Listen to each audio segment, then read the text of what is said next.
in being the chef, he gets into this whole organic thing, and he's like, we need to get chickens. We're allowed to have chickens. We're not allowed to have chickens in Miami, where I'm originally from.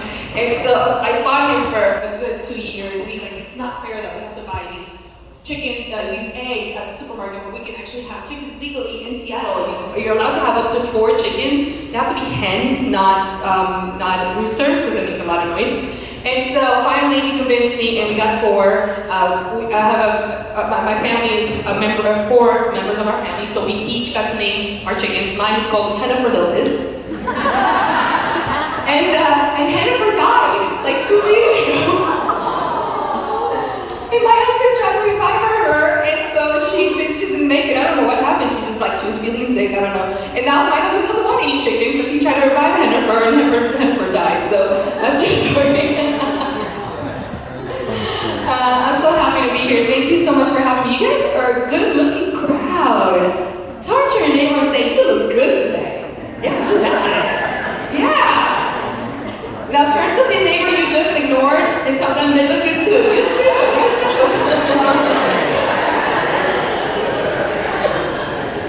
Man, it's awesome to be here.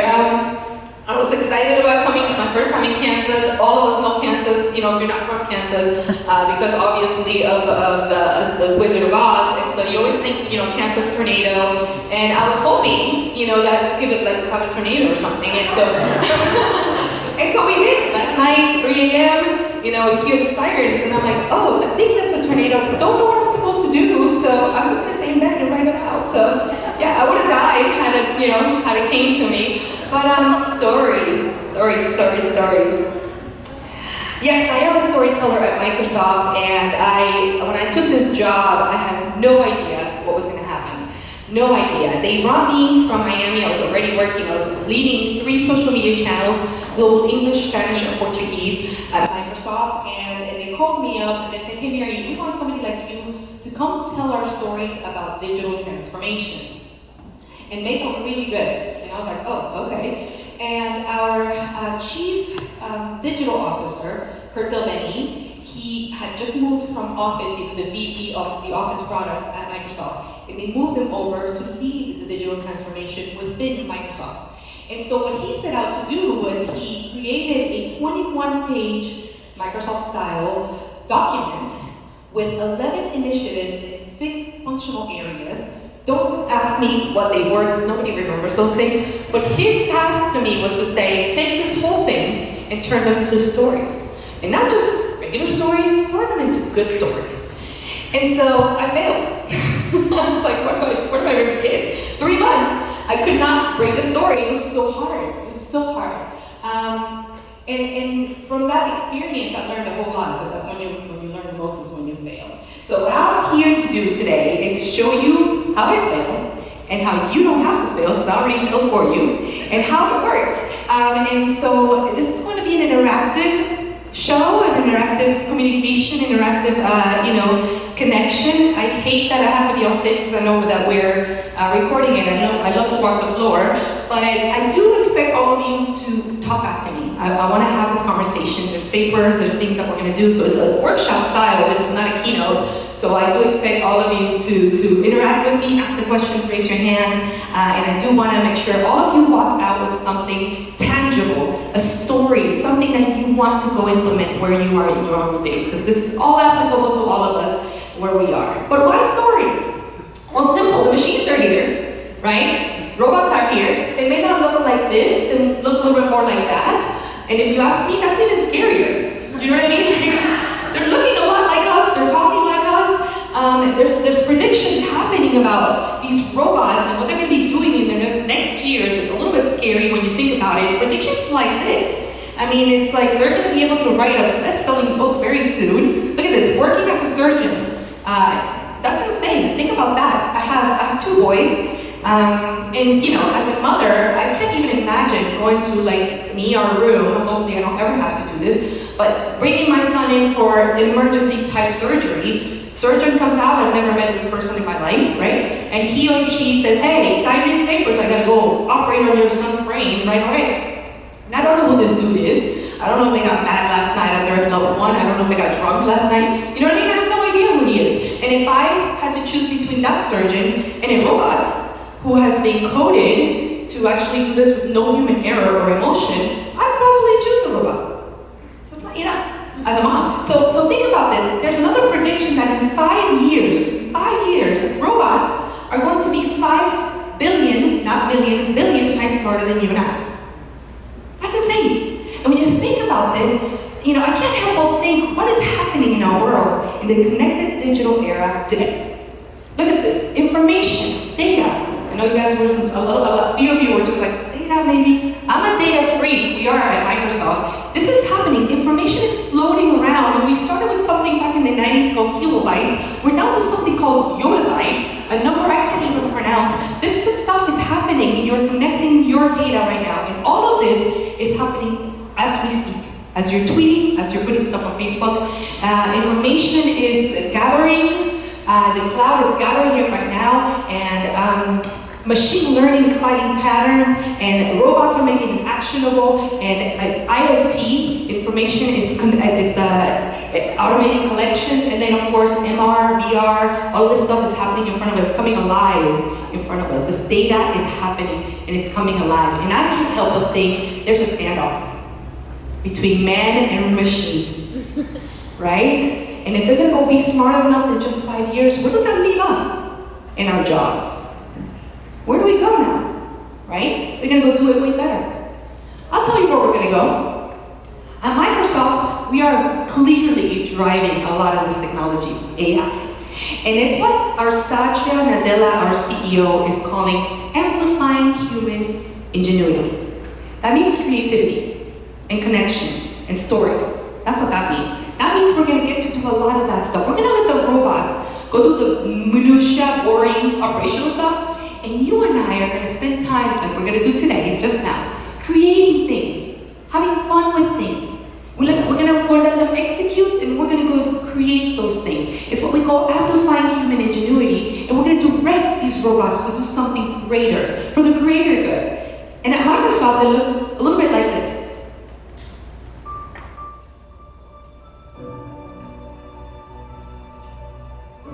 So many people who are non-verbal but still have so much to say. I want the exact same information that my hearing friends have. There are barriers to communication everywhere, but I think it's time we look at the barriers as opportunities to reach out to everyone. SoundScape fills in a lot of the mental map as you move. Approach an intersection. You could just put it in your pocket and go. With ALS, you become locked in. But we see technology as a way to give back what ALS has taken away.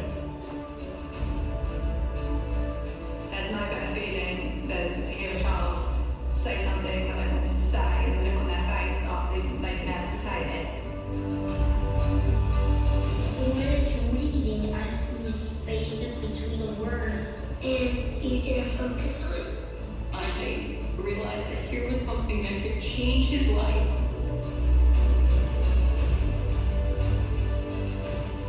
Now that I have my phone, I can see exactly what was said, and that's been a huge help to me.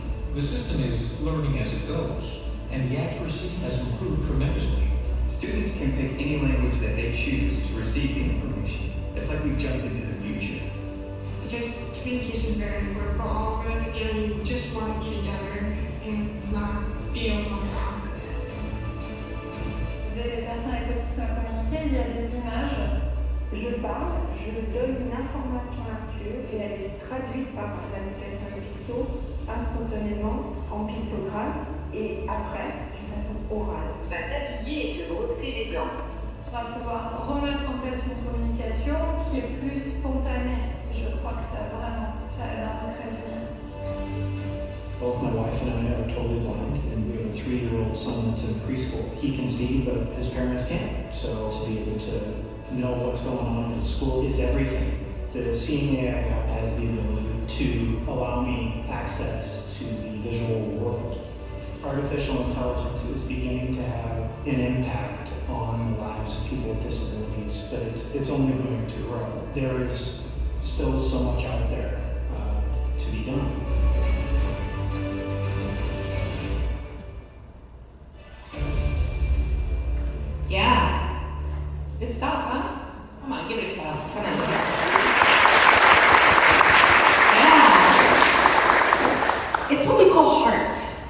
And it's the one thing that robots don't have. It's what we have. It's what makes us human. And that's what we want to talk about here today. Stories are built with heart. Anybody else? Since the beginning of What's time. that? You know, little Pass it people on. out there, Forward. they were two Anybody else? tigers gonna eat you like you ate your uncle, right? And Do you have that's tips to what travel? just kind of throughout the next Expedia, generation. go ahead and take it on Expedia with an ad, people. Ages before the digital ages. Let's keep this phrase going. Yeah, that's a And good that's ad. why you hear about it more. That's why storytelling is becoming a thing now. And now it's the one thing that's driving business differently and connected differently, because we've understood that PR and marketing and the way that we used to do it before, the traditional ways, no longer work, right? We can't no longer tell new generations on social media that our features are good and therefore you gotta go buy that product. Nobody cares that way anymore. We want to be connected. Generational cohorts like Gen Z and millennials, they see brands as your friends, as potential friends. And they want to know what these brands are about. What does your brand stand for? What is the social value that they bring? What does your brand do beyond the product and service that it offers? How does it make me better? Could you be my friend as a brand? And so in my work, as I started my story, I failed my first 3 months trying to tell stories that were poignant and emotional on digital transformation. So I set out to do some homework. And I began to connect with people and interview them. And people from all over the place, Disney and Coca-Cola, people at Marriott and Hyatt, people at Google and Microsoft, people that call themselves storytellers in different aspects of this field. People that were screenwriters, film writers, and they were writing blogs, and so all kinds of storytellers. And I asked them a question. I did not ask them, what is storytelling? I asked them, what is not? And I got a lot of answers, a lot of data. I compiled this information for about 3 months. Took me that long, 3 to 6 months really. And they answered this. What is not storytelling? It's not opinions, data, fact, assertions, information. It's definitely not marketing. We can use it for marketing, and we will today, but it's not that. It's a tool for marketing, it's not marketing. Look at that word, exploitation. That's a powerful word. Somebody said, make sure you tell people that storytelling is not exploitation, because it can be. And we're gonna talk about why. It's not posting, getting on Instagram, telling stories, calling yourself a storyteller. That's not what that is. So if it's not that, then what is it? What is it? And I know you've probably heard a lot of different versions or ideations or definitions of storytelling. For me specifically, in my line of work, I wanted to come up with a definition that was really important to drive, and I'm going to share that with you. I did your homework for you. Here you go. Storytelling is then the emotional transfer of that information, of that data. And it's done through the basic elements of story, a character, a plot, and a conclusion. So, in other words, if it doesn't have those 3 elements, it's not a story. But more importantly to me, if it's not emotional, it's not a good story. Because all of us have been exposed to a character, plot, conclusion, but it's boring. You know what I mean? And we don't want that kind of story. We don't want to tell those stories today. We want to learn to tell stories that evoke emotion. And for me, in my line of work, that was really, really important. When I began to think about what storytelling does, the capability of stories, and you say once upon a time, look at what happens to the brain. Dopamine, cortisol, endorphins, oxytocin, all these things are happening when you say once upon a time. Your brain lights up in ways that you will never know when you tell a story. Anybody ever seen this movie before? Yes. Raise your hand. Yes? Yeah, good. Who has not seen this movie? Raise your hand. Oh man! Everybody go, shame on you. Shame on you. Netflix it tonight, please. Do your homework. All right. So this movie is called Coco. It's a Disney Pixar movie. I mentioned I am a mother of 2 teenagers, by the way. So light a candle, say prayers, say goodbyes, do anything, send it my way. My boys, I make them take me on dates. So I make them save a little money and take me on a date. They hate it. I hate them too sometimes. It works. And so this time, my oldest son Alex, it was his turn to take me to the movies, so we went to see Coco. He's 17, so he has to act cool. He doesn't really, Disney movie. I'm like, it's okay, honey. We're gonna have a good time. Deep down inside, he loves it, and I know it. So he was 15 at the time. So we went and watched the movie, and in true Disney form fashion, I won't give it all away because I know you're going to go watch it tonight, those of you who haven't. But this is a story about a little boy who believes his life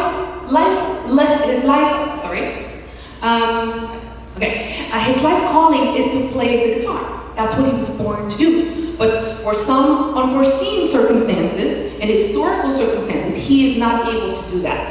And so, again, in true Disney form fashion, the movie plays out. It's a great story, and my son and I walk out crying. We're like, oh, what a good story! I love Disney. And my son, as he walks out of the theater, he's like, Mom, I want to buy a guitar. And I said, yes, I play the guitar. My mom plays the guitar. My grandfather played the guitar. I'm like, this is it. This is the moment. And it was literally, there was a guitar center across. It was like God said, a guitar center right across the theater. I was like, let's go. So we did. I got over. We went over, bought the guitar, and now sits in his closet. But that's not the point. Actual photo. That's not the point. The point is, the story lit up something in him. He felt like he had to do something. It prompts action. Do you know what I mean? It makes you want to do something. Look at this. Stories are 22 times more memorable than anything else you've ever shared in your life. It's insane. It creates connections. It builds trust. Isn't this all the things we want to do with our customers, with our relationships, at the business level, at the professional level, at the personal level? This is why story works. But where do we begin? Right? Where do we get started, Miri? I get it, story's good. Where do I start? I'm glad you asked. If the primary function of story is to tell emotion, I love that dog. I really do. I've tried to get my dog to do that, he does not. You're gonna give your story a mission. So this is where I'm gonna start. Papers and pen. I want you to think of a story. I want you to think of something you want to tell a story about. Your business, your personal brand.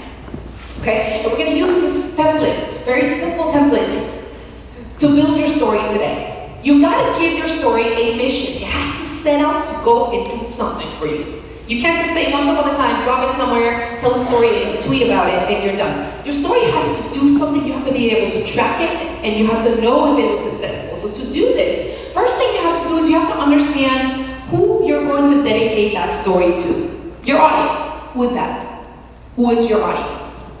Notice, different stories have different audiences, right? At Microsoft, we have something called a universal truth. It's called to empower. We empower with a story. Now, empowering means many different things. We have users at Xbox that are teenagers, 12 years old, and then we have Azure IT pros that have been driving digital transformation for enterprises. Those audiences look completely different to us. So our stories have to look completely different to them, right? So think about your product and your service right now. And think about who your audience is. If you have a hybrid audience, write it down. I have a hybrid audience. My audience ranges from here to here, right? Think about your demographic, your psychographics or persona. We're going to get a little deeper into that. But I want you to first start thinking who you're going to dedicate your story to. The second thought thing is the mission. Why is the story going to exist? What's the point of that story? What do you want to do with that story? Do you want the story to bring awareness to your brand? Do you want the story to make your customer feel really good about your brand? Do you want to be inspired by it? Do you want to let your audience know that you've shifted your brand strategy? What is the story that you want to tell with your brand? The last one is how you want to make them feel with that story. That's important. Back to emotions.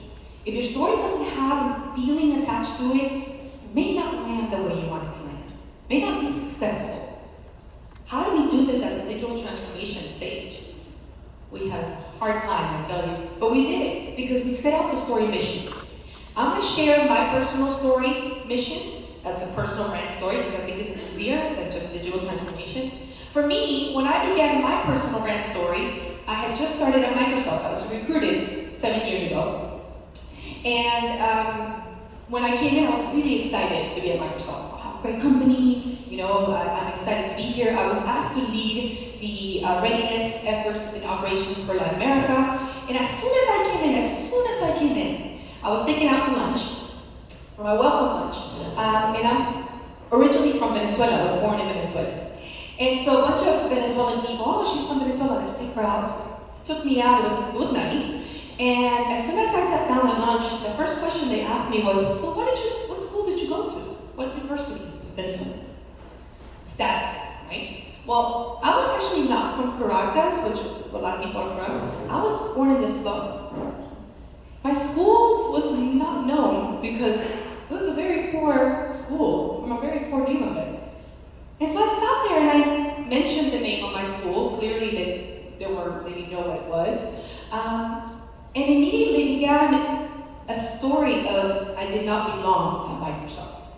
And it made me feel like I didn't. I didn't go to the schools. You're not really techie, are you? You don't look techie. Why are you here? I had 4 women who began to bully me for an entire year. It was like Mean Girls High School over. I was like, what's going on? And I felt really, really bad. I felt like I needed to leave, which in fact, I almost did. Until somebody said to me, don't leave, Miri. We need representation in IT. We need women to stay. It's gonna get better. So I did. It got better. It got worse before it got better.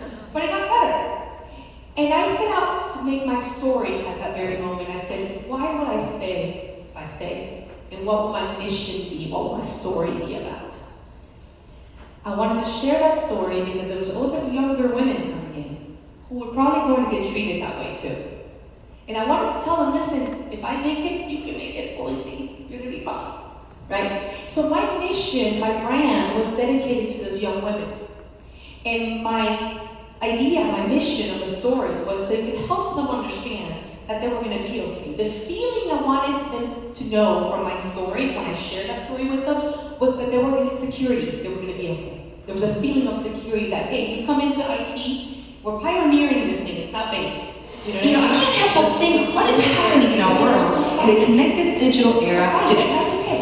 Look at this, information, data. I know you guys were, a lot of you were just like, data, I'm a data freak, we are at Microsoft. This is happening, information is floating around. We started with something back in the 90s called kilobytes. We're now to something called yottabyte, a number I can't even pronounce. This is the stuff that's happening. You're connecting your data right now, and all of this is happening as we speak.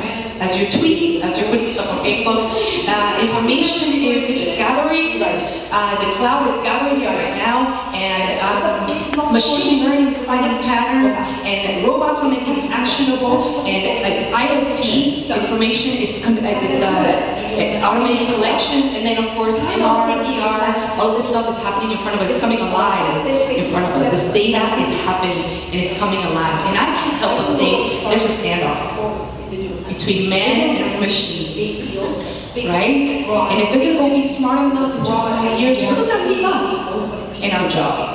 At Microsoft, where are we going? Right? We're going to go do it way better. And our engineers, I'll tell you where we're going to go. At Microsoft, we are clearly driving a lot of this technology on-premises to the cloud. So it was a big shift for Microsoft. Internally, 120,000 employees were being shifted to the cloud. And we had to tell that story. And we had to tell it well. And we have to tell it emotionally, right? So I went out and I talked to my professor and I said, hey, can we prototype stories? And he said, you can prototype whatever you want. So I was like, great, I'm gonna go do that. And so this is what you're gonna do today with me. We're gonna prototype your story. Notice the first thing is empathy.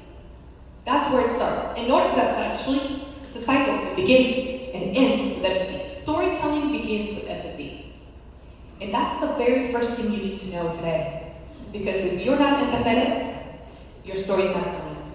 Not with your customers, not with your partners, not with anybody, not on social media. It's not going to land. We can smell fake a mile away, can't we? We can. And we love that word authenticity, right? Authenticity begins with realness, and it's a byproduct of empathy. We're empathetic to ourselves, in our situation, we're empathetic to our brand, and we're empathetic to our customers. And when I set out to think about what empathy means for me, this is the best description, the best definition I found on Psychology Today. Empathy is the experience. It's an experience, and I love that word because right now everybody talks about experience, right? The experience of the customer. Marketing is the new customer experience, the new marketing experience. This is an experience. It's understanding another person's thoughts and feelings. It's getting really, really deep. into who your customer and your audience is. It's no longer a target audience when you tell the story. It's a design audience. I'll give you an example. If I was designing a cup, a coffee cup, for a target audience, I might think of a persona like Jane22 who likes to drink coffee. That's a target audience. A design audience, however, gets a little deeper about Jane. I spend a little more time trying to understand Jane's behavior. And now I understand that Jane likes to drink coffee in her car. And my coffee cup is going to look a little different for Jane, right? So I took a little time to think about her behavior. I went a little deeper to understand what happens to Jane when she drinks coffee, how she drinks coffee. So empathy is now the new soft skill that you gotta learn, that you gotta work on, that you gotta think about every single day. And I think about us as humans. Hollywood has known this for a long time, the neuroscience of empathy. Anybody seen this movie? Please say yes. Titanic, yes. Titanic, Jack, never let go. Hollywood understands that our brains are virtually incapable of being empathetic to more than 2 or 3 people at a time, right? So the movies, you know, like apocalyptic movies and like end of world, end of day movies, death movies, you know, I mean, think about this. The entire ship sank and we're crying for Jack.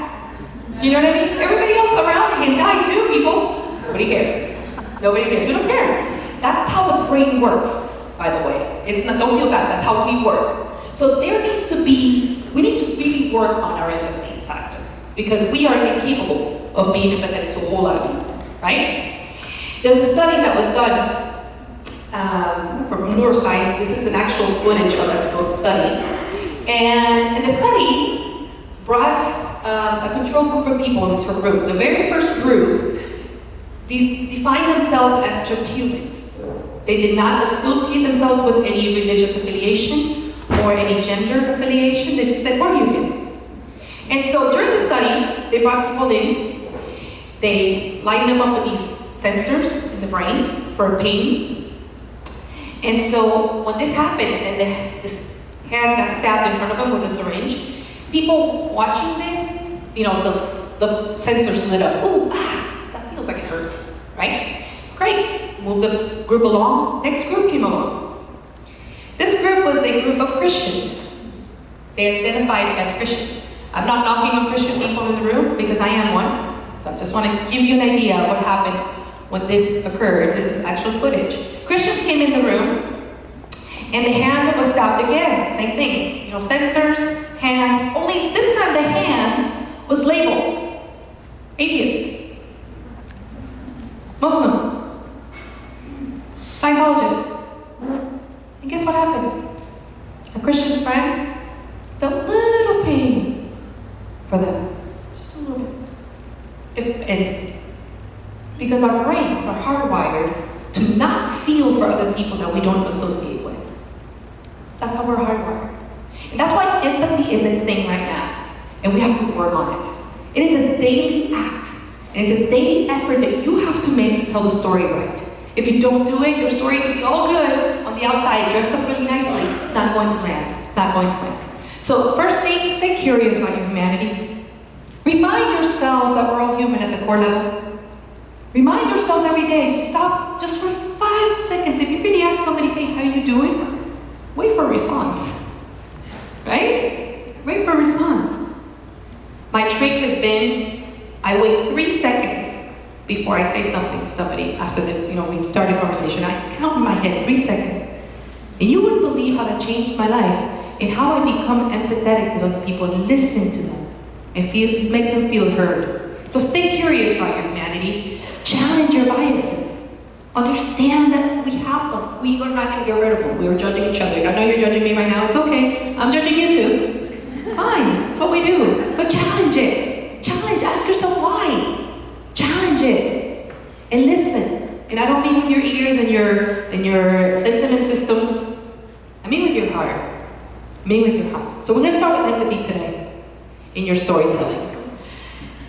We start with empathy. We're going to ask, what emotions am I seeking to evoke with my story? This is basically how I was able to match every aspect of story building to the design thinking process, and we're going to go through that today. You ready?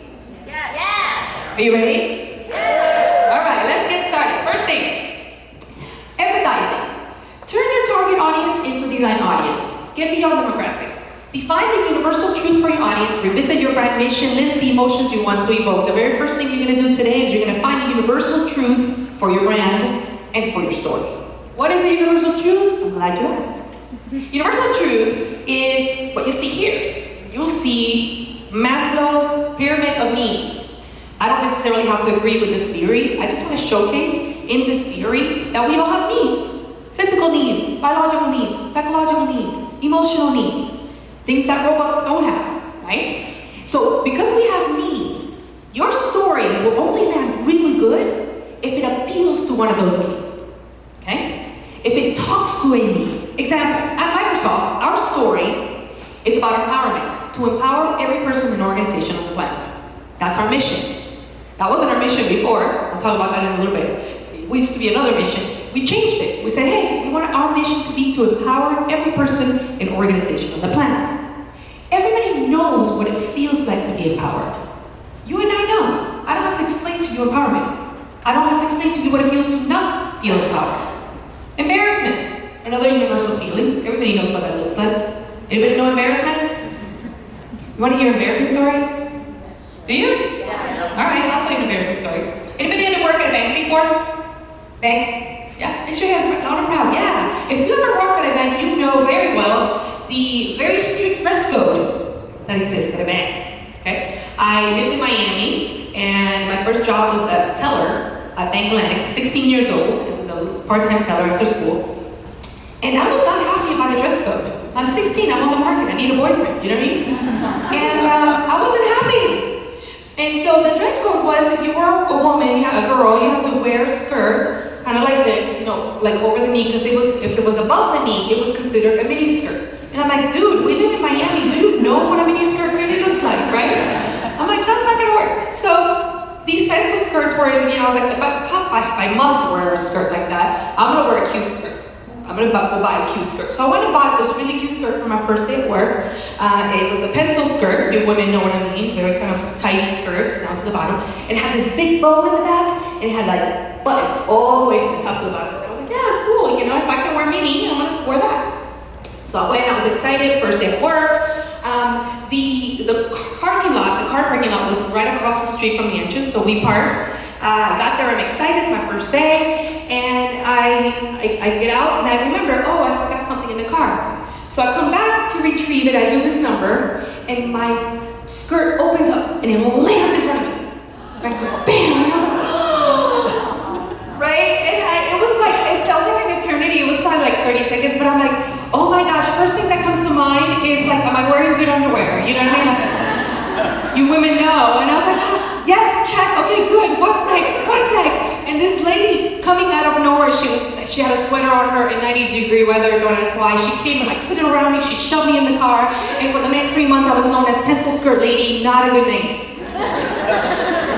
Embarrassment. I hope that never happened to you. Did it happen to you? No, yes. Wardrobe malfunctions. But I brought you in my story, didn't I? I brought you to my moment with story. You felt, you know what it is to feel. Everybody went, oh, even though it didn't happen to you. That's what storytelling does. Because we know what it feels like. That is the universal truth. It's something we all understand to be. What is the universal truth of your brand? What do people feel when they come in contact with your brand? Do you have one? Have you defined one?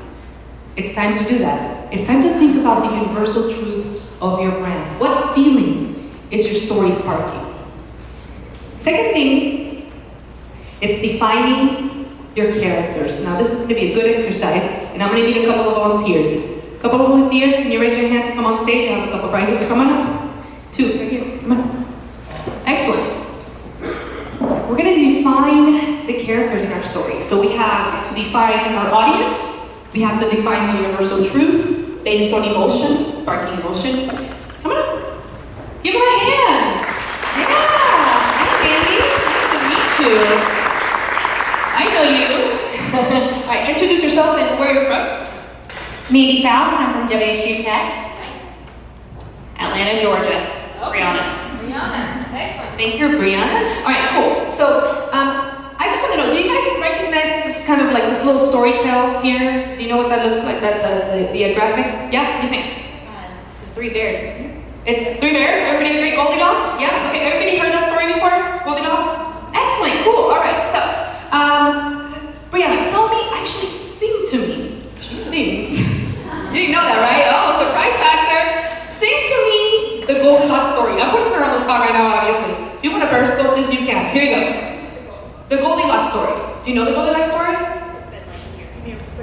Okay, so what we're gonna do is she's gonna give her a quick recap of the Goldilocks story, and Brianna's actually gonna, in her head, come up with a song. She's gonna sing it to you. Here we go. Okay, so Goldilocks kind of just started once upon a time. Okay, once upon a time, there was a young girl with blonde, beautiful curly hair, and she went into a home where 3 bears lived. There was a mama bear, a daddy bear, and a baby bear. She first went to the beds, right? She went to the beds, and she ate food first. So she went to the porridge, I think it was. We're gonna make this up, just go with it. So she went to the porridge, and she tried the mama food, and it was too hot. And then she tried the daddy food, and it was too cold. And then she tried the baby food, and it was just right. And so then she went through to the beds, and the same thing, too hard, too soft, oh, just right. And then she got tired. Then she got tired, yeah. So she went to the beds, she went to sleep, because she found one that was just right, which was the baby bed. And then they come back, and the mama bear's like, oh, who's been eating my porridge? And the daddy bear's like, who's been eating my porridge? And then the baby bear's like, oh, someone ate all my porridge. And then, and then they go to the bedroom, and they're like, oh, somebody's been sleeping in my bed. That's daddy bear, in case you didn't get it. And then the mama bear is like, who's been sleeping in my bed? And then the baby bear's like, someone's sleeping in my bed. Goldilocks wakes up, there's bears, Goldilocks runs, the end.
They mauled her and ate her. I don't blame them. Why did she eat her house? There's another version that says that, they all became friends and so they stayed and hung out together. There's another one that says that, she got startled when she saw the bears and ran away. So we don't really care. We're not talking conclusion yet. What we're talking here is character. So here's what happens when you change the character of the story. We're going to do a practical exercise right now. What if Goldilocks was, I don't know, a 35-year-old man? red hair. I don't know. So what we're gonna do is we're gonna think about the story again, and I want you in your tables. I'm gonna actually we're gonna do 2 minutes because we have 2 minutes. Change the character of Goldilocks. Make up whatever you want. A character is not necessarily a person, it's a thing. It could be an animal, it could be whatever. And then one of you is gonna come up and tell me how you change your character and what happens in the story. 2 minutes. Let's go. Let's go on your tables. I want to hear you talking. I picture his golden locks being like a long blonde beard. Alright. Change the story.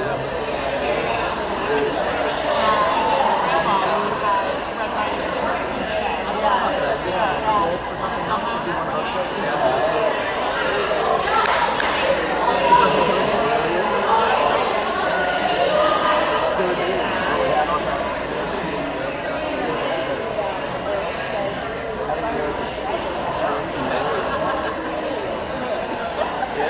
Take me to your Papa Bear. Tries to beat up the Papa Bear, he's too big. Tries to beat up Mama Bear, she's too nice. Then you go just right. And she tastes really good. Mom and Dad are weeping. That's Goldilocks. Ducks, bears. The Goldilocks chase up.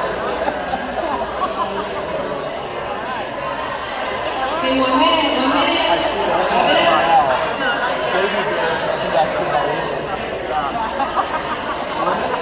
Does Mama Bear believe in? Poor baby.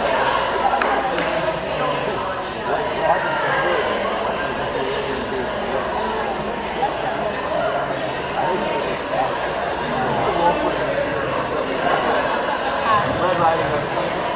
Hi. This is Anna. She works, this is actually one of our businesses. And then building next door. So she's Okay. I need 2 volunteers. 2 volunteers to come up. 2 volunteers to come up. 1. Back in the gap. I see you. Right there. Glasses. Come on. Give me a hand. Give me a hand. Nice to meet you. And I want you to go quickly. Okay? I'm going to call them out. So, who is the main character in that story? I'm about to explain. Number 2, what is the universal truth, the theme, the universal truth, the feeling you're going to get out of the story? Shot Dance is right here. Ooh, nice! Alright, what do we have here? Joshua Clinton. Where are you from? Wichita, Kansas. Oh my gosh, everybody's from here. Awesome. Give him a hand! Alright. So, both of these guys are going to tell us how they changed the character, the story character, Goldilocks, okay? And who Goldilocks is right now. No longer is she a 5 or 6 year old little girl lost in the forest who's blind. Alright, Michael, tell us. Should I tell you the whole story? Okay, so we changed Goldilocks to a bougie lady. And she is walking through the woods and she sees this cottage. She decides to go inside the cottage and she decides she's thirsty. So she looks around and on the table, instead of port, there's wine.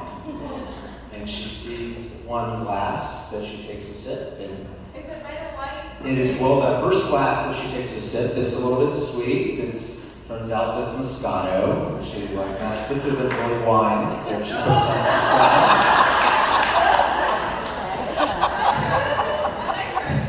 So then she sees another glass that looks, white. She tries it.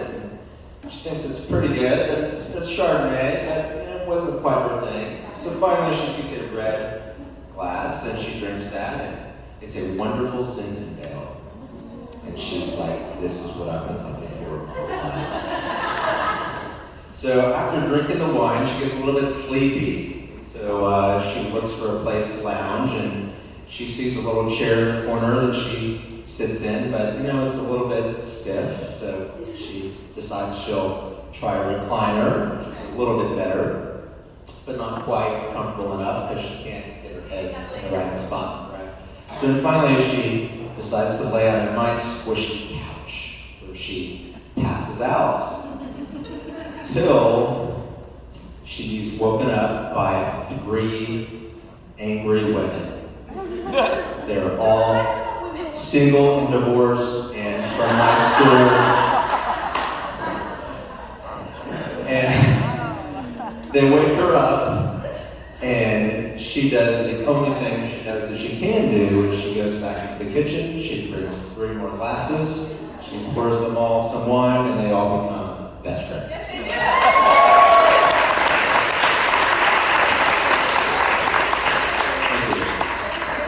Awesome. Give my hand, that was really good. Thank you. There we go. Okay, next. So we have changed Goldilocks to Stalin, the historical politician. It's a pretty dramatic shift. And plot twist. Yeah, plot twist. So Stalin takes all 3 porridge bowls and pours them into 4 porridge bowls, but then eats the majority of all 4. And then Stalin goes upstairs and takes most of the bedding and puts it on the floor and makes one really nice bed, and where he sleeps, and then the other bears have to sleep kind of on the floor. And the bears show up and they put up with it, but they're just all really disappointed. Great storytelling. Thank you so much. Thank you. Okay. Notice I didn't say change the story. I said change the character. Right? I didn't ask you to change the story, but it automatically does, doesn't it?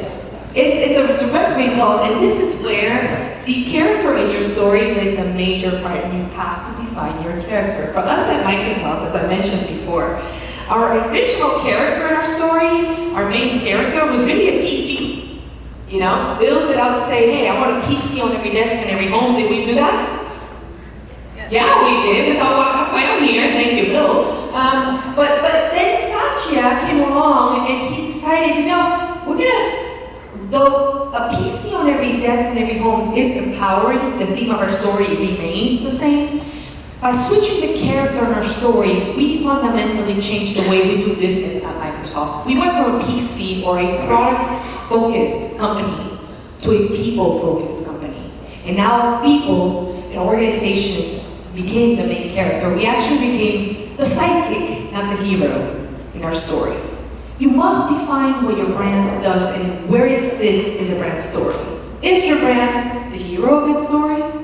Is it the service you provide? Is it the product you provide? I challenge you to think about being customer-centric because we all know that's where we need to be.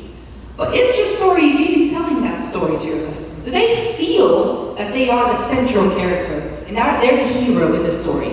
When you make your customer the main character or the hero of the story, it's when they win, you win. You're enabling them with your service and your product. And they need to feel that. They need to know that. Because if they don't, then they're going to be confused. Oh, are you just selling me something again? They don't need to feel that you are selling them. At Microsoft, we began to give people a platform to tell the stories. We opened up the mic and we said, hey, how do you feel about our products? How do we enable you and empower you to feel better, to be better, to do something better?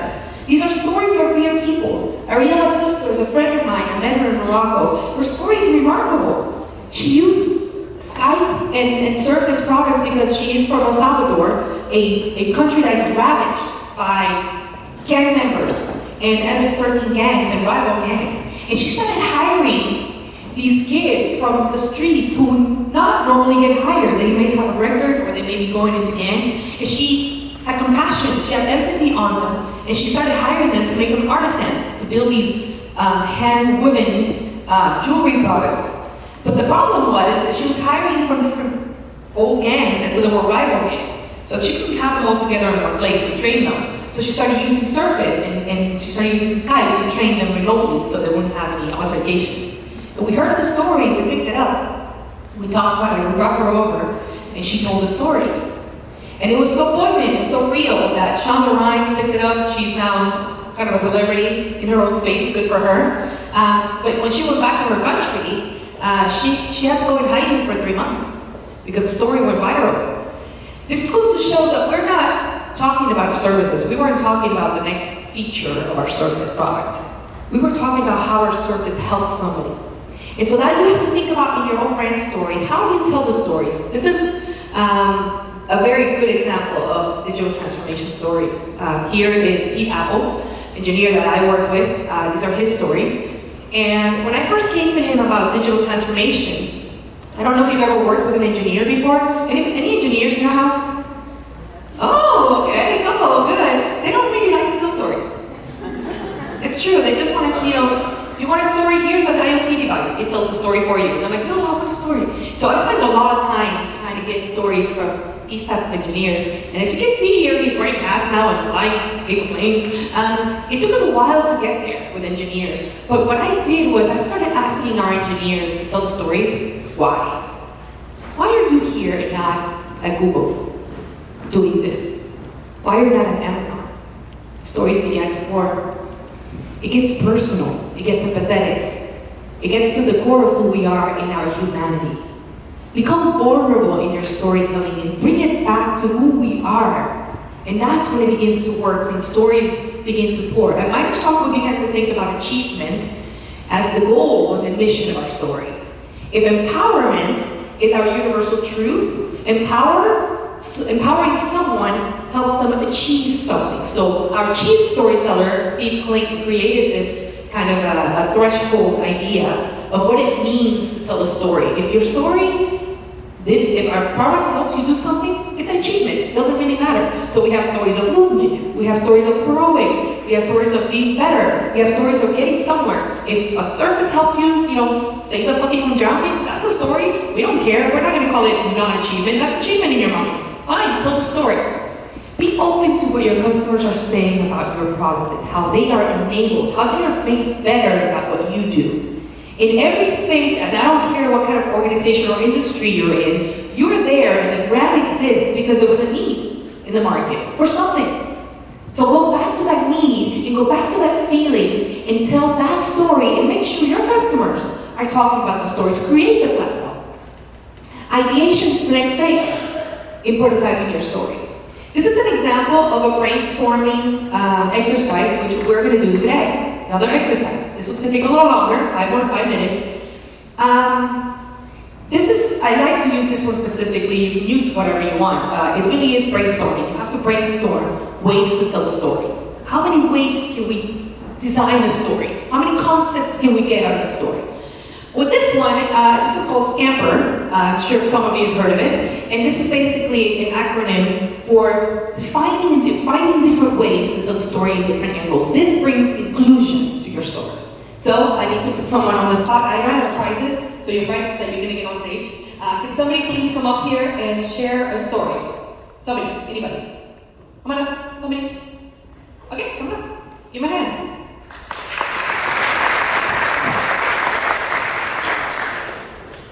Okay, you can tell me a story about anything. Okay? So last night I was leaving Kansas City to come down to this wonderful conference. This amazing company I work for called More Pulse. And I've heard horror stories. I'm from Atlanta, Georgia. That's right. So I've been in Kansas City for about 4 or 5 years.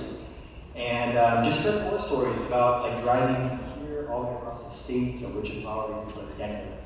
And stuff like that. So just very boring. There's nothing to see, right? That's what I've heard. It's my opinion, from my perspective. But driving last night was about a 2.5 hour drive if you drive really fast. And it was amazing. It felt like the rain showers were coming down. There was a nice little sunset, and my personal opinion, actually experiencing it for the first time, it was gorgeous. It was beautiful. I felt like I was in kind of like an Irish countryside, sort of green everywhere. Pockets, cows, everywhere, yeah. So that's it, guys. You have a lovely time in Kansas City, so thank you.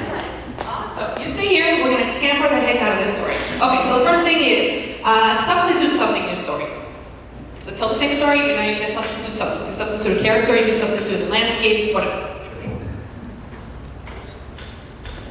So I was driving my semi down from Kansas City to Wichita, and I was about 6 hours, into my trip. I don't know why they're not on this like that. But we drive really slow, us truck drivers. We have to. It's the rule. It's the law. Right? What's the mileage? We try to keep it, I think what was the speed limit, 75, so we're at 60, 65. You have to be safe, yeah. 10 miles under the speed limit, yeah.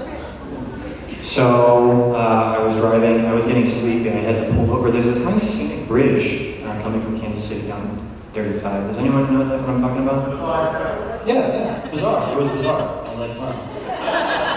Oh, bizarre. And I stopped to sleep, saw the sunset, and the rain woke me up. Perfect timing, and I got back in my truck, and I made it. Nice. Yeah, give me a hand for that. Okay.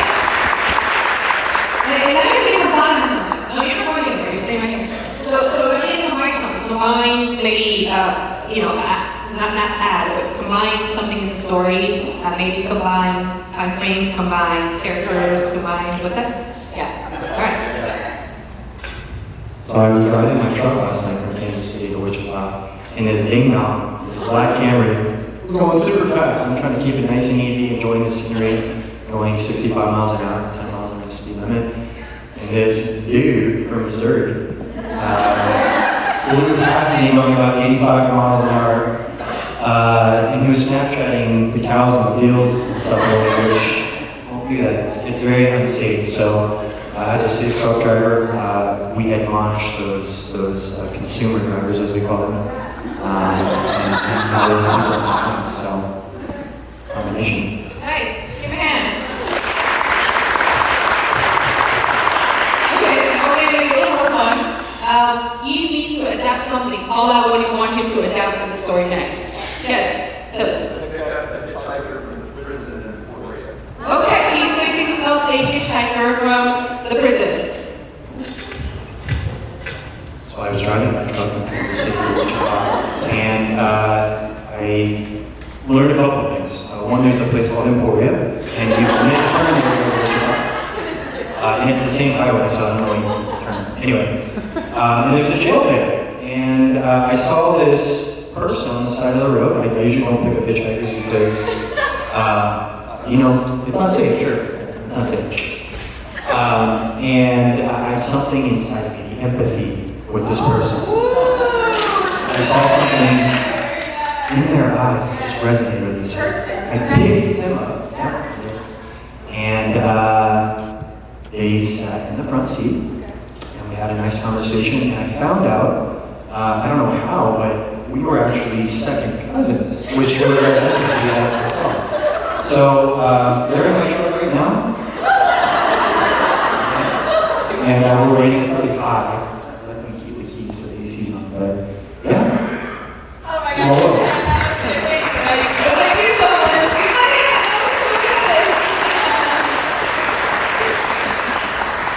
I challenge you to brainstorm your story the way it is right now. Get with your teams, get with your creatives, get with people that you trust, and think about how you can best find every angle for your story. And you're going to find so many ways that people you haven't seen before. Start with your mission. Start with your brand mission and say, if we were to change a character in the mission, what does it look like? If we were to change a landscape in the mission, if we were to change a word, if we were to modify, adapt, if we were to put it to another use differently, if we were to eliminate something about our mission, what does it look like for us? How does it tell the story differently for our brand? Storytelling is a verb, meaning it never ends.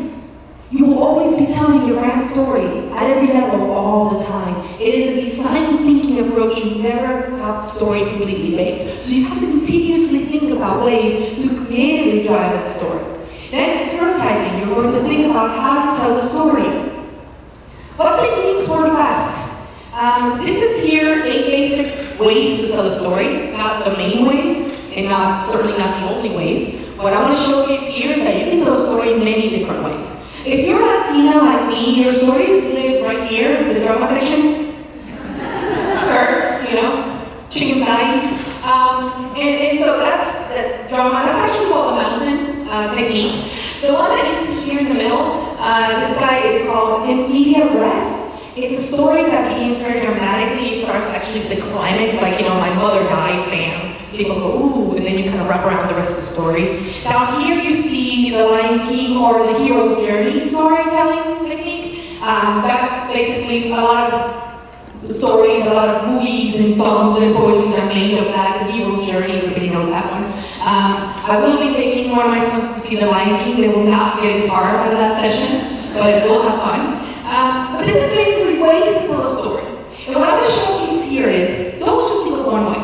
The story arc is it's very simple, right? It's you introduce the character, you introduce the plot, you have the climax, and then you drop and you do the conclusion. But how can you do this differently every single time? Which works best for you? I don't know. Your audience is different than mine, and it changes all the time. The landscape changes, the digital space changes, your audience changes. So you have to continuously think how to reverberate the story in different ways. I want you to put on your storytelling hats. We're going to do a little exercise. You ready? Yes. You ready? Yes. All right, here we go. I'm going to play a story. It's actually an ad because we're all into advertising. I'm going to play an ad by Expedia, and I want you to think of 3 things. Okay? And I'm going to call them out later. So, who is the main character in that story that I'm about to play? Number 2, what is the universal truth, the theme, the universal truth, the feeling you're going to get out of the story? And lastly, what is the conclusion? Okay? 3 things when I play the story. Main character, universal truth, and the conclusion. You ready? Yes. All right, let's go.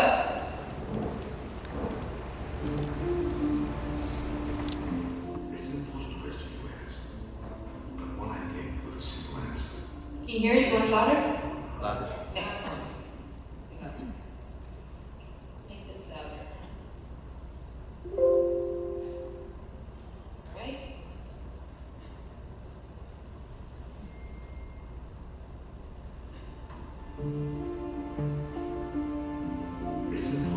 It's an important question you ask, but one I think with a simple answer.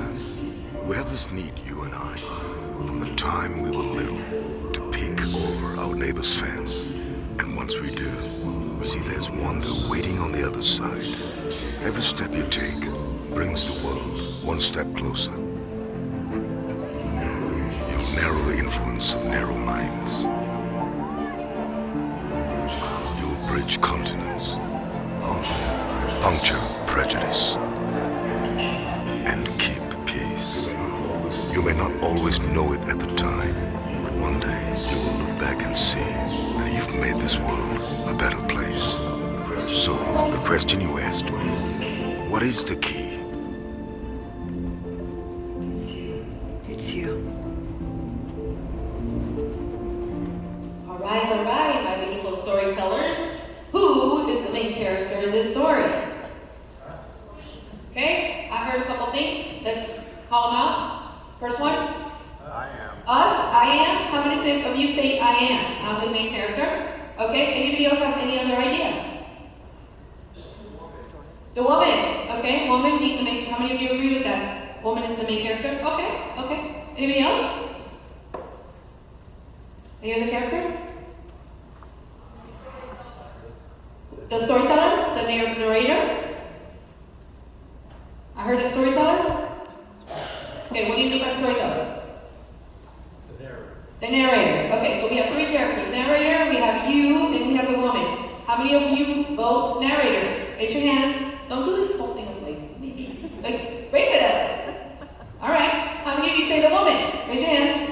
Okay, how many of you say you? Yes, it's you. You are the main character. It's talking to you. It's about you. It's being represented in this character that's being played, but it's really you. The reality is, in the character, in your story, your character always needs to be relatable. We see each other in every story, and that's why it's poignant to us. That's why it speaks to us. That's why we connect with the character. Even with the antagonists, even when we think about people that are, there's a little bit of that in us. We see a little bit of us in every character in a story, and that's why it makes sense. So stories that make sense are relatable in its nature. What is the universal truth in the story? Always wonder. Wonder. Beautiful. That's beautifully put. Anybody else? Anything else? Could be more than one. Adventure. I love it. Yes. What else? Change the world. Exploration. Growth. Travel. Right? There's so many things. Give me a ticket to that train. Right? Pretty cool. Conclusion. The key is you. The key is you. Anybody else? Travel makes the world a better place. Anybody else? Open your mind. Anybody else? What's that? Pass it on. Pay it forward. Anybody else? Do your best to travel? Expedia. Go buy a ticket on Expedia. It was an ad, people. It was an ad. Yeah, that's a good ad. So relatable stories is what wins. Empathetic and relatable in characters. When I had the chance to meet a lot of these great storytellers, I met with the advisor to the CEO of Coca-Cola. He has been a storyteller for over 20 years at Coca-Cola. And Coca-Cola is such an incredible brand in its storytelling. They do such an incredible job. They thrive on nostalgia as their power source. And I asked them the question, I said, who is the character in your story? How does Coca-Cola show up? And he says, well, we're not the hero, we're kind of the unsung hero that kind of comes and saves the day at the end. He showed me this video.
Yay for moms, right? That's right. Oh man, they do the job. It kind of shows up at the end, saves the day. But Pepsi, Pepsi.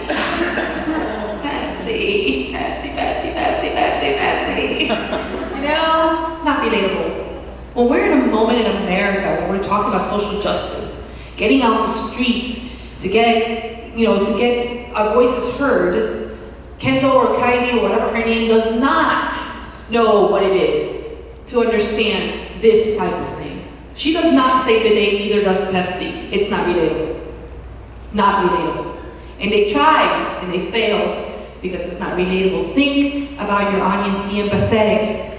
Think about the way your audience will feel when they see and they hear your story. The reality is your customer is weaving your brand story at every touch point of the journey that they come in contact with you. It's not you just telling them what the story is. It's a phone call, it's an email, it's a smile that your brand gives them, and they're weaving it, and it's making sense to them all together. So you have to make sense out of it. It has to live the story that your brand has to live the story that you're telling.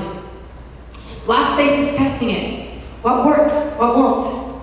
How do you test it? You share the story. You create concepts, you brainstorm them, you start sharing them. And the beautiful thing about prototyping stories is that it's not a big production. You don't have to go out and do this HD kind of big social media campaign. No, you just go out and you share it and begin to see what your customers are talking about, what they're connecting to. At Microsoft, we started small. It took 5 years before we even began to really drive a storytelling piece. Today we have 400 storytellers at Redmond in Washington, 4,000 worldwide.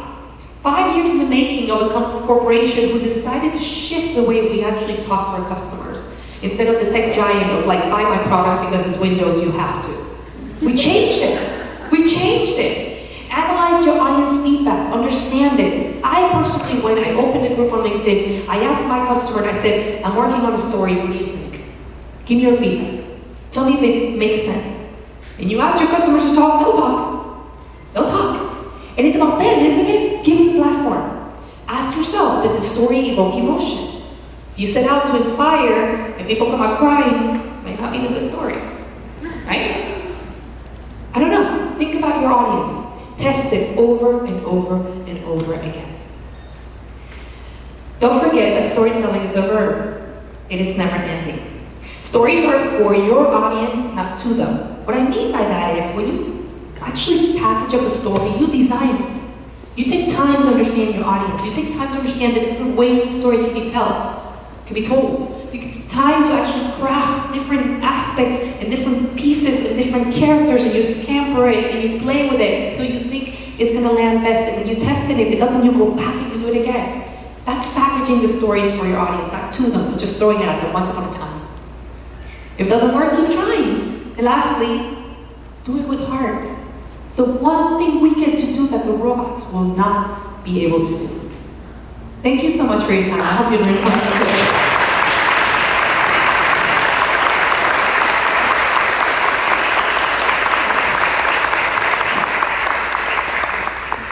Oh, I'm going to keep this open. We've got some time for some Q&A. Yes. Thank you, Miri. By the way, was that amazing?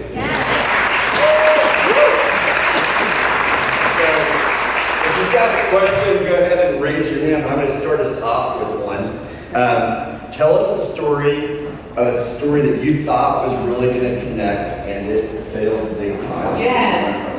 Yeah, so there was a story about a topic called containerization, which took me a while to understand what that was. It's basically packaging up data before you actually move it on with a product called Ship and Live from on-premises to the cloud. And my story was, I had to talk to an engineer who was going to tell us about this process of how he did it at Microsoft. And my first iteration of the story really was asking him the how, and it did not land well. It came out to be kind of like a white paper, technical paper. It was not emotional at all, and it just, people did not like it. We put it out there on our site, and there was no views on it. We went back and actually redid it, and this time I asked him why. Once again, that why question. I said, why do you like to do this? Why are you doing containerization? Why is that important for our company? And he talked about digital transformation and what we had to do and why. And while he was talking about that, he also told a story about coming to India to do this work, from India to do this work. And it occurred to me, he himself was going through a personal transformation while we were going through a digital transformation. So I was able to match the personal story to his product, which was a product of who he was, and it actually became a real success. I'm going to run it out to you guys to get your questions. So I saw someone back here in the middle with a question right over here. All right. You can stand if you will and say your name as you ask your question if you will. Hi, Jennifer Keller, KPTS in Wichita is where I'm from. And the guys from Kansas City, I can't believe you've heard bad things about getting here. Just tried driving from here to Colorado. Now that's bad. Okay, so my question is, I work for KPTS, and my question to you is that how do we find these really great stories? Because I think that's what the challenging thing is, to try to find these through social or...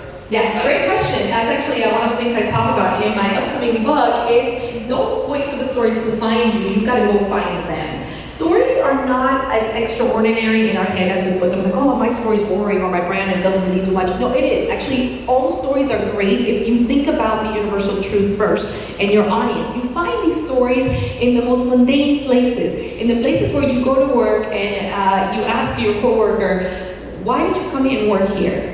And the why begins to kind of flow on, wow, I really believe in what the company does and why it does it. And I really believe in the product and service that we provide and the community work that it serves. The really good stories are beyond the product and service. They actually talk about the service that we lend as humans, human to human. And those stories are very normal stories. It's really having conversation around what inspires us about the brand and about the mission. You find the stories with your customers. You find the stories with people talking about your brand, because you just get on social media and people are talking about your brand. You find your stories in your heart, in why you're there yourself. Why do you get up every morning? Listen, if you're getting up every morning and you go to work and you're not happy and you don't like it, you're not passionate about it, find another job. Because you won't be able to tell that story. Yeah, I saw somebody wanted to clap for that one. Yeah, you gotta look at that. If you're not passionate about your brand, you can't tell the brand story. As simple as that. You gotta be passionate. You gotta ask yourself, why am I passionate about this brand? Why do I get up every morning and do this every single day? That's a story. And that's your coworker story, and that's your leader story, and that's your customer stories. That's where you find them. You're welcome. We have time for another couple of questions. Somebody else over here, and then I see one back there. Sorry, it's me again, Jacob, truck driver. So I'm an Apple boy. We know Apple just from a consumer We're perspective. good. Yeah, We're good. We're customers. I mean, we're partners. Yeah, we are. So we know them as a very consumer-heavy brand. A lot of the videos you showed us were very kind of evoking what Apple, it's a consumer product. Yeah. They branded themselves that way. What was your biggest challenge in taking Microsoft, which from a consumer standpoint seems very rigid as a brand, and bringing that into the personal consumer brand? Great question. Our story transformation before it went out to market began inside. Our employees, historically, we are a very, what we used to call know-it-all people. And our CEO said, you're no longer know-it-alls, you're learn-it-alls. And it switched our mentality. We had to go from a fixed mindset of this is Microsoft, this is who we are and what we do, to this is Microsoft, we don't have it all put together and we're okay to do that. It began with becoming open source about how we did things. My first story was I was leading social media. We were doing the Windows 10 launch. I was in Bogota, Colombia, because I was managing 3 languages. And Spanish was our second biggest language. I had a team in Texas for our English and a team in Brazil for our Portuguese. So I went to manage, just kind of be in person there when we did the launch. Cupcakes and t-shirts and balloons. We're launching Windows 10. It was going to be great. Microsoft decided that people were going to call in, like for customer support or get on the community chats instead of using social channels. So we didn't really plan ahead for a lot of what we were going to see when the launch happened. Just to give you an idea, on a daily basis, on a busy day at Microsoft, on social media channels for support, we get around 500 in Spanish inquiries from people, and that covers Spain as well, so every Spanish-speaking language, so it's global. On that day, we launched at 12 noon Eastern Pacific Spanish inquiries from people, and that covers Spain as well, so every Spanish-speaking language, so it's global. On that day, we launched at 12 noon Eastern Pacific time. I'm sorry, 9 o'clock Pacific time, and it was 12 noon Eastern time, which was Bogota time as well. We got 8,000. We broke the internet. It was not Kim Kardashian. And I didn't know what to do. I literally was like, I don't know how do we even begin. And it occurred to me, I had phone calls coming in, I had to go into a room and kind of decide what was next. People were flooding our Twitter account and our Facebook account. The reason for that is people had pre-signed up for Windows 10, and they didn't realize we had to actually roll them out in waves because they can't all come out and won't break the system. And so our people in Mexico, our Mexican customers, were really anxious to get their hands on Windows. And Cortana, which is part of our service, only came out in Spanish or only in Spain as a small rollout. So our Mexican customers figured that out. They actually switched their location of their computer to go to Spain. Only Cortana was not so working, so it just created this whole idea of like malfunction. And we had, at that point I decided, it was my personal decision, we didn't have a plan on contingency, so I went out and told my team, let's just get on Twitter. I got on Twitter personally, and let's just talk to our customers and tell them what's going on. And it began storytelling. We had never done something like that at Microsoft, and I think it just opened up the wave of vulnerability, how we are, and we found that actually through that story, our customers rated us green the entire time, even though their systems were not working. It was not because their systems were working, but because we were talking to them and being open and vulnerable and sharing our stories of what was happening. So a story learned of how your story and your vulnerability and your empathy works. We're more forgiving to each other if we show up vulnerable and empathetic and truthful. And our customers want to know that more. They want to know that they're being heard more than that they actually, their stuff is going to get fixed. They know we're going to try to fix it. They know we're working on that. But more, they want to know, are you listening to me? And we will. So. Excellent. We got one more question back. Hi, I'm Katie. You talked a little bit about hybrid audiences and graphics. Can you talk more about how you have, say, businesses and consumers, do you do the same story and kind of tailor it towards each one, or do you try to have completely separate mindsets when you're dealing with both of those, or what would you recommend? Yeah, so I recommend you have separate stories. Even though you have one big story arc, you have separate stories for your different customers, because as I said, the stories are going to look much different for everyone. So our Xbox stories look way different than our Azure stories. You just have to set this one mission for the big story. What is your brand story? Your brand story is your brand mission to start with, right? What your brand stands for, and the feeling it needs to evoke. And so when you go from there and you look at your different hybrid audiences, how are you going to land this? If your brand is global, it's going to land much different in one space than the other. And if there's different ages, it's going to look different. You can do a blog. For our IT pros, we tested many ways to tell a story. We tested podcasts, we tested videos, and our IT pros like blogs. That's what they like. So we made blogs, right? So that's what they wanted. So we have to test it and find out what they tuned into. And I think that's part of the prototyping. It's like you have to see what lands best with that specific audience. It's just like testing channels on social media. You have to be everywhere. Just who their customers are and what they want. And they'll tell you. They'll respond to you and you have to listen to them. So they'll tell different stories. Fantastic. Miri, what's the name of your book going to be when it comes out? It's brand storytelling, putting your heart, putting the customer at your heart of your story. Excellent. And the book that you're getting out, since it isn't ready yet, it's called? That's called, long story short, it's my personal friend Marco Lehman, and I personally used the storybook for a while as I was building my own story. It's actually like a very cool small manual, like a packed out manual on how to get started on storytelling, so it's really helpful. It's also, you can find it online as well. And is it okay if you have 180 new followers on Twitter? I hope so. Please follow me. I do like to follow back and connect with all of you, especially if you have more specific storytelling that you want to help. I would love to connect with you. So Miri will be here the rest of the day, so make sure you catch her